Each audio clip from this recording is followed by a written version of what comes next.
Welcome back. In this video, we will be covering the whole chapter. Interior of the Earth. The characteristics of the materials found from the surface to center of the Earth vary considerably. The crust, the mantle, the core are the three divisions of the interior of the Earth. They are identified on the basis of the characteristics of the material. The outermost layer is formed of solid rocks. It is called the crust. The division below the crust is called mantle. The crust and a portion of the mantle adjacent to it are together called the lithosphere. The lithosphere is about 100 km thick. The division below the mantle is called the core. The thickness of the crust is not uniform.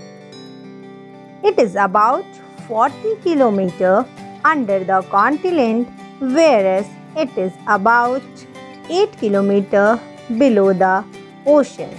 In the mountainous region like the Himalayas, it is up to about 70 km. The average thickness of the crust is 30 km. The two parts of the crust are Sial or Sima. Sial, the upper portion of the crust, is called Sial. The rock in this layer have predominance of silica and aluminum. As these elements are lighter in weight, they are found in the upper layer of the crust. Most of the continents are formed out of sials. The layer is thicker in the continental portion than in the oceanic portion. Sima, the layer below the sial, is called Sima. Most of the oceanic base is formed out of this layer. The rock in this layer consists of the compounds of the silica and magnesium. This layer is heavier than sial. The layer below the crust is called the mantle. The thickness of this layer is about 2,870 km. It consists of the compounds of the iron and the magnesium. The rock in this upper 100 to 200 km of mantle melt due to heat. Due to the magma created in this layer, magma chambers are found in this part. When the magma reaches the surface through the volcanic activity, it is called lava. This layer lies below the mantle and has a thickness of 3,471 km. It is subdivided into two parts called the outer core and the inner core. The outer core is in liquid state while the inner is in solid state. This layer contains heavy and hard substances. The inner core predominantly comprises iron and nickel. Hence, it is also called knife. The center of the earth is located at the distance of 6,371 km from its surface. From the surface to the center, certain changes occur in the interior of the earth. They are as follows. The process of cooling of the earth started from the surface. Hence, the temperature is higher toward the core. This increase in temperature generally takes place at the same rate of 1 degree centigrade per 32 kilometers of the depth. This means that though the surface is cool, the core is very hot. The temperature at the center of the earth is estimated to be 5000 degrees centigrade. The density of the material increases towards the center. The primary waves of the earthquake can travel through all the layers of the interior. However, while traveling through the core, their direction changes. The secondary waves cannot travel through the liquid outer core. The study of the earthquake waves has helped in determining the different layers of the interior and their boundaries. There exist considerable differences in the temperature, density and the state of the materials in the interior of the earth. These differences give rise to a number of movements. This indicates that the interior of the earth is unstable. Earth is unstable. Let's discuss the third form of the rock, that is the metamorphic rock. The metamorphic, the word derived from the Greek word the metamorphos, that means the change of form. These rocks are actually igneous or sedimentary rocks which have been changed due to the excessive heat or pressure. Due to the excessive heat or pressure, these rocks change the original properties of the rocks. The original properties are the color of the rocks, the hardness of the rock, the texture of the rock and the mineral composition that the rock has. It changes the original properties of the rocks. So we can say that the igneous rocks and the sedimentary rocks, when they change their chemical or physical properties due to the intense of heat or pressure, we are calling it the metamorphic rocks. Act of metaformism. What is this? The metaformism means when the rock it takes the millions of years to build, so we are calling it the metamorphism. And actually we see these rocks often in a banded or in a layers form. And one of the interesting things with this metamorphic rock, these rocks are used in building or construction or with a good material. Actually these rocks are always we can see in a good material, so we are using these rocks in a building or in our construction.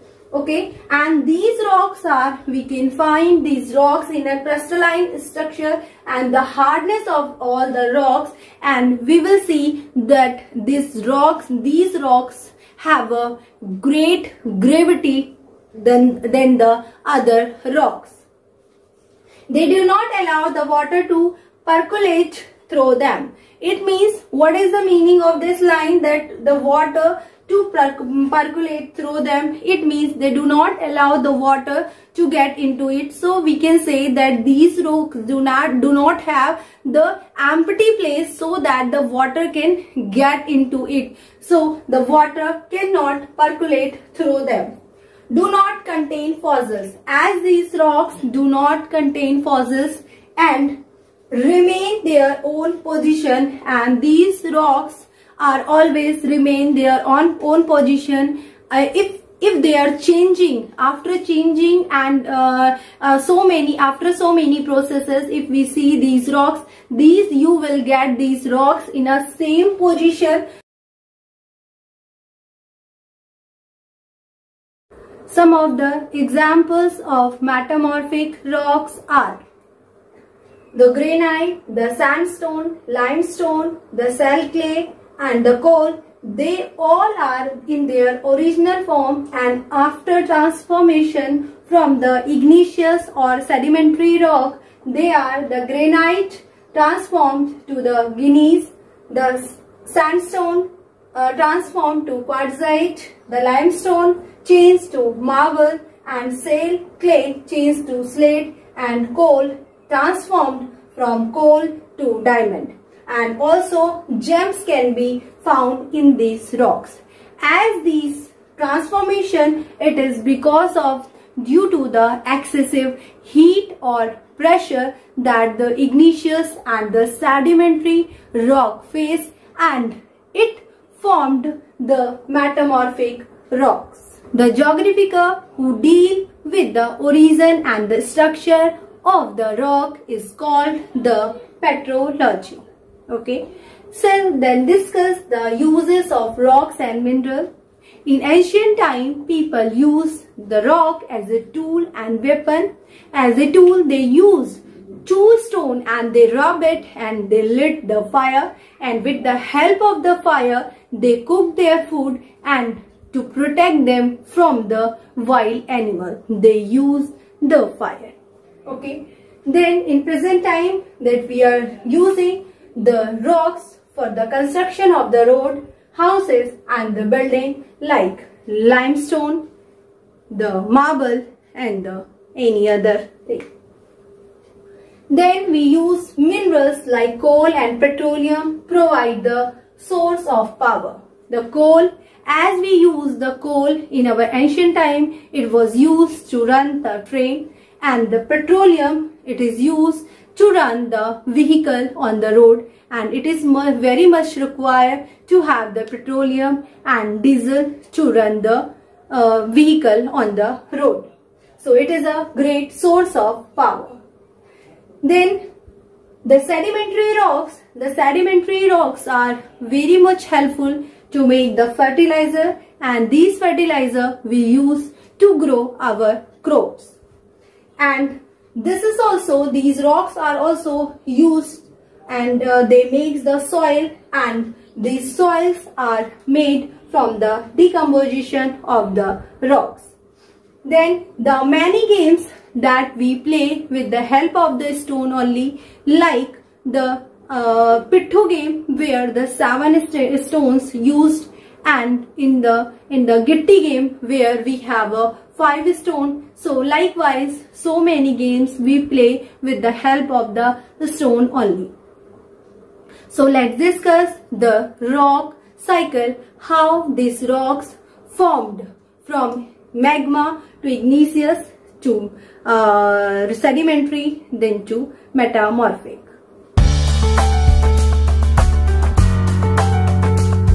Our next topic is rock cycle. As we discussed in our previous topic about the rock and minerals.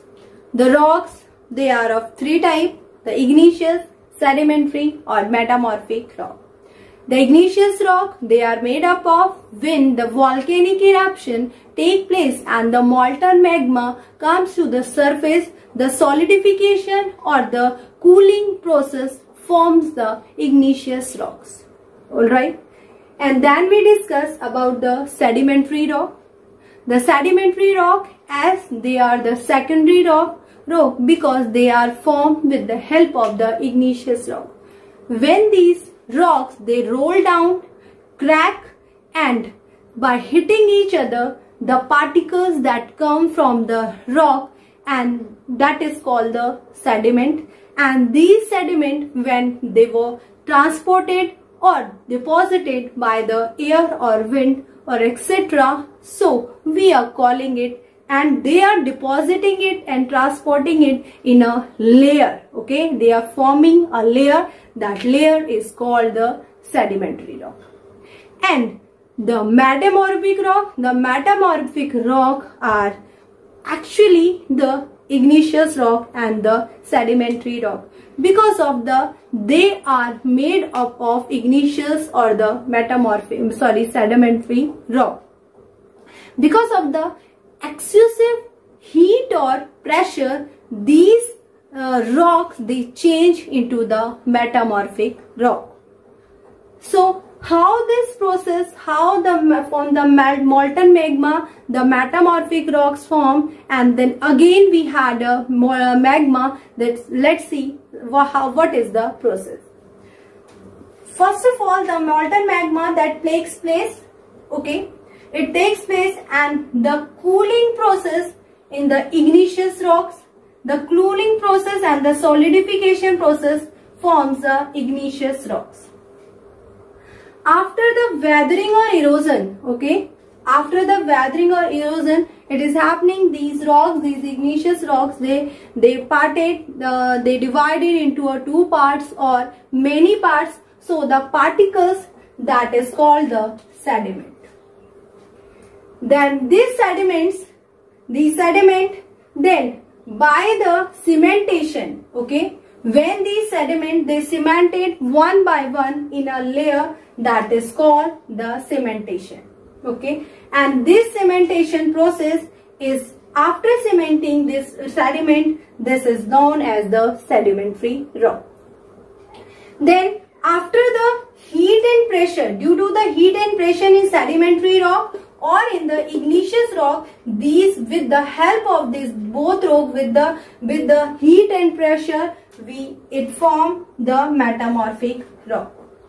Alright, and then this metamorphic rock and this sedimentary rock, again with the help of the weathering or the erosion, okay, when they are just with the weathering with the air or with the water or with the weathering or all, this metamorphic rock, again they divided into sediments, okay, and then these sediments again make the sedimentary rock, and with the help of the sedimentary rock or igneous rock, the metamorphic rock it forms. And when this is the layer, see, this is the earth crust, okay, the molten magma, it is taking place, the molten magma is taking place, and this is the igneous rocks, okay, the igneous rock, this igneous rock. It means the sediments that are moving from here, it is the sedimentary rock, okay. Then the layer, it is beneath both the igneous rocks and the sedimentary rock. This layer will be with the pressure or with the heat, with the pressure from upside and heat from downside. And what will happen?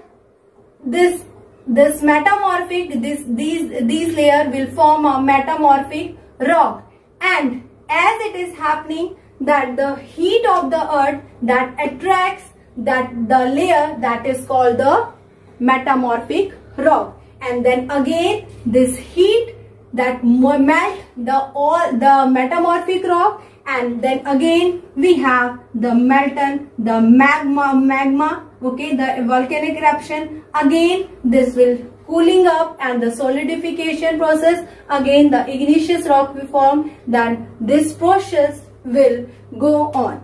That's all for this video. See you in the next video. Till then, stay happy, stay safe.